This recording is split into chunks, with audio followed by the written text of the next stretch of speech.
Thank you so much, Honorable Demba Dem, for graciously accepting to come on this platform. The last time we had you was the testimony you gave before the conviction of Correa for torture.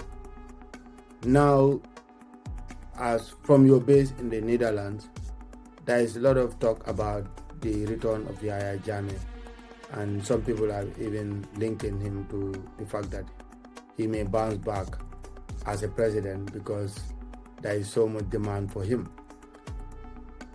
What is your take on this information so far? Thank you very much, Mr. Balde, for having me. And I am so also grateful and happy, at least, to have you in this platform.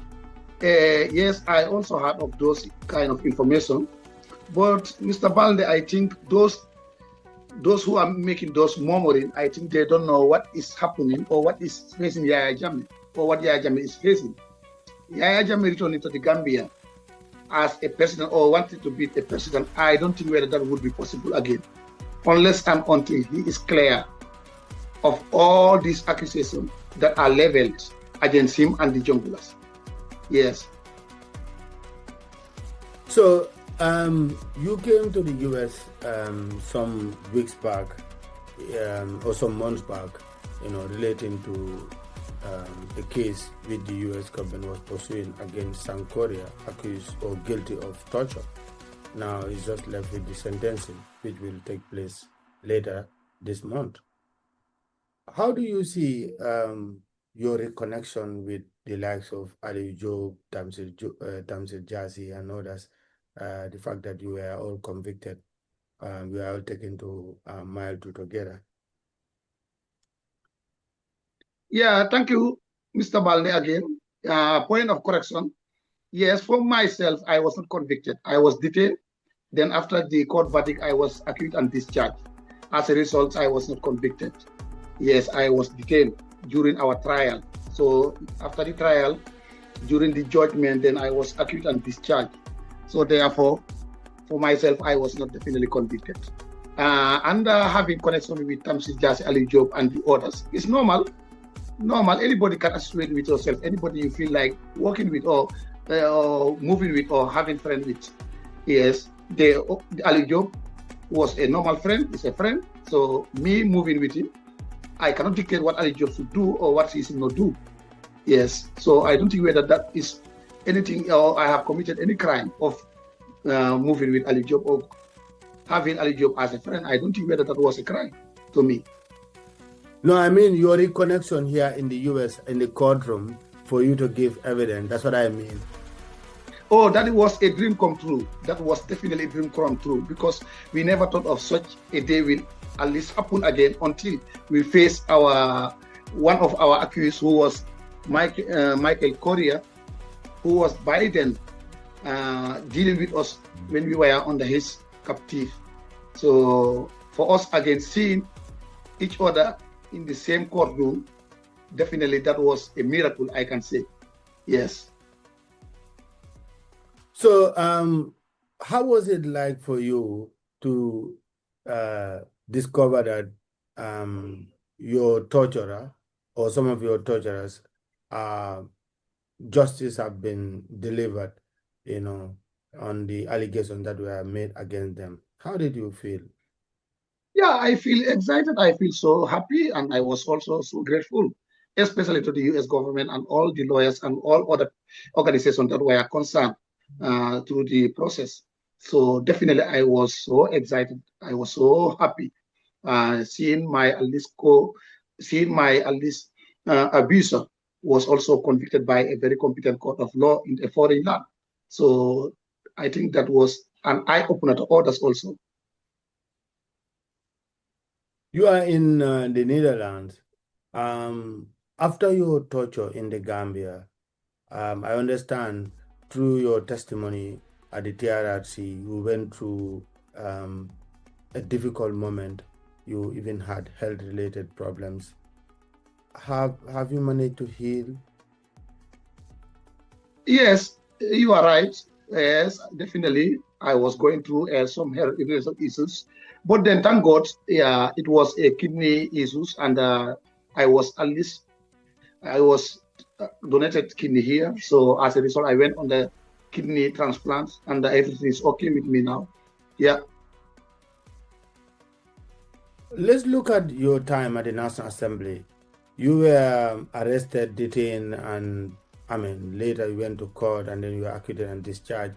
What happened to your grad duty, the services, the time you were in the National Assembly, as it is expected from the government, to pay your allowance or to pay your grad duty?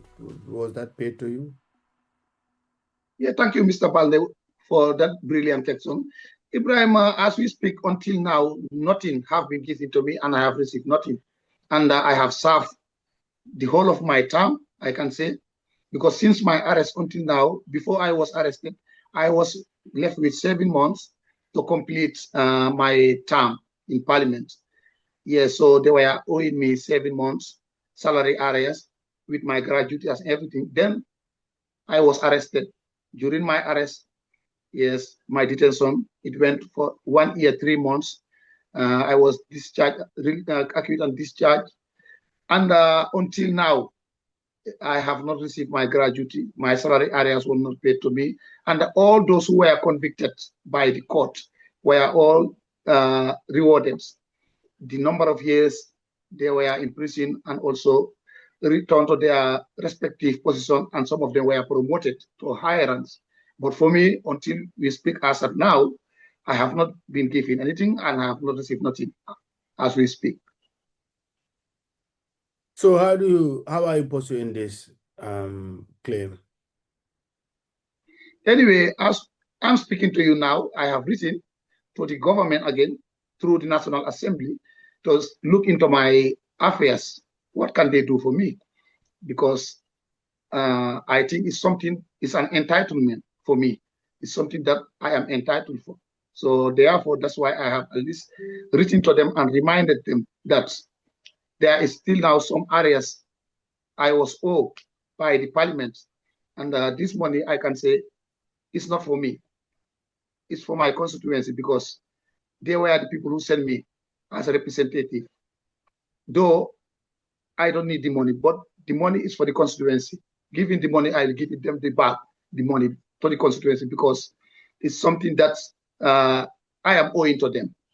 It's an obligation to me then. If I am giving back this money, yes, I should give it to them. So that is my intention.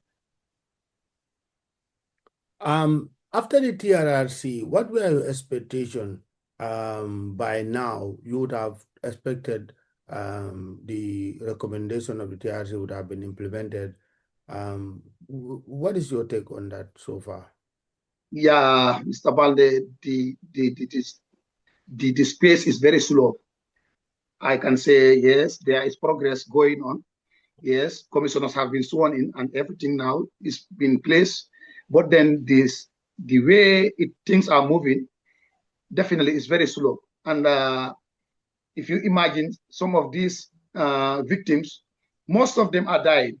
Maybe they may not enjoy the TRRC compensation.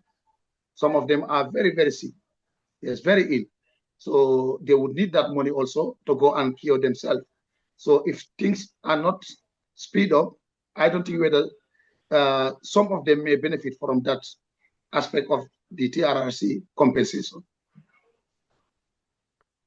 As of now, it would be wrong for me to ask you which party you support because you are not actively in the Gambia. But there are so many political parties coming up for 2026, and the government is also, the NPP is also keen on making sure that they win the 2026 presidential election. How do you see the dynamics, even though you are not in the Gambia? How do you see the ground? Yeah, thank you very much, Mr. Vale. Thank you. But Ibrahim, you should know that, for us, we should not take part in politics because what's happened, according to the bill that they brought to the National Assembly, as an outsider or as Gambian outside the Gambia, is not allowed. We, the diaspora, we are not allowed to vote according to the Constitution. We should have no right to vote and we should not be voted in. So therefore, I think it's better we absent ourselves into any political activities going on there in the Gambia, because definitely, as of now, as we speak, there is nothing we can do in the Gambia now in terms of election. I cannot vote for anybody, and nobody can vote for me if I contest for any position. So therefore, this is why I intend to at least relax and see how things are unfolding there. Yes, so far so good. I don't belong to any political party as of now. Yes, but you don't belong to any political party, but you are watching from a safe distance. How do you see the players, the new players, and as well as the old players? No, so far, Ibrahim, definitely, if we say about politics, I am a little bit lost because, you know, it's the social media that dominated the politics as of now. On the ground, I don't know what is going on there, definitely, because it's a long time. It's about 1 year I don't go to the Gambia now. So for now, I can't predict so far the political situation there. On social media, I know things are very tough. Yeah, but you cannot gauge social media politics and the ground politics also. That is two different things, you see. Okay. Finally, about the conviction of Michael Correa, some Jammeh supporters are coming up with these claims that the torture was done by individuals, not directly Jammeh. What do you have to say to that? Yeah, but then what can we say on that is the accusation is between these two groups, either Jammeh or the Jongulas. Now, either the Jammeh committed torture or at least ordered the Jongulas to torture, or I don't know whether the Jongulas did it for themselves. This is what we are hearing. This is what they are saying. And so far, so good. As we go on now, Michael Correa has been convicted. Therefore, that then we can say is the Jongula. Michael Correa was a Jongula. Because Michael Correa never mentioned Jammeh in the court. He don't mention Jammeh. Yeah. Bailo also have been convicted in Germany. So I don't think whether Bailo also mentioned Jammeh there. So I don't now. I think the burden lie on Jammeh also to come and prove himself if he can. But then so far so good. Is the accusation is between Yahya Jammeh and the Jongulas. Yes. For me, Yahya Jammeh did not torture me. It was the Jongulas who tortured me. Definitely, that I can say. Thank you so much, Honorable Demba Dem, for talking to us on these issues. Thank you very much, Mr. Balde, for having me again. Once again, I'm so happy.